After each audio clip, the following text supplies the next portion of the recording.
Praise lord. కీర్తనలు 109లో 4వ వచనం చదువుకుందాము.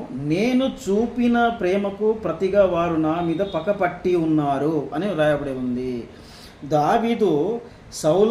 దావీదును ఎన్నిసార్లు చంపాలని అతని మీద ఈట వేసినా, అతన్ని చంపాలని పర్వతం మీద ఉన్నప్పుడు కూడా ఆయన చుట్టుకున్నా సరే, అన్నిసార్లు క్షమించినా సరే, ఆఖరికి సౌలు పడుకున్నప్పుడు కూడా ఎందుకులే చంపడం అని వదిలేసి వెళ్ళిపోయినా సరే, ఏమాత్రం కూడాను సౌలు దావీదు మీద అసలు ప్రేమకి బదులు ప్రేమ చూపించకుండా మనసులో బాగా పగబట్టుకున్నాడు. దేవుడు దావీదుకు తోడుగా ఉన్నాడు, ఎలాగైనా సరే దావీదుని నాశనం చేయాల్సిందే అని సౌలు పగపట్టాడు.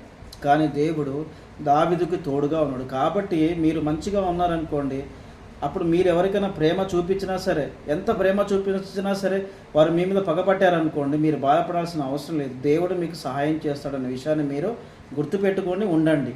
అదే మీకు చాలా మంచిది. అంతేగాని మీరు కూడా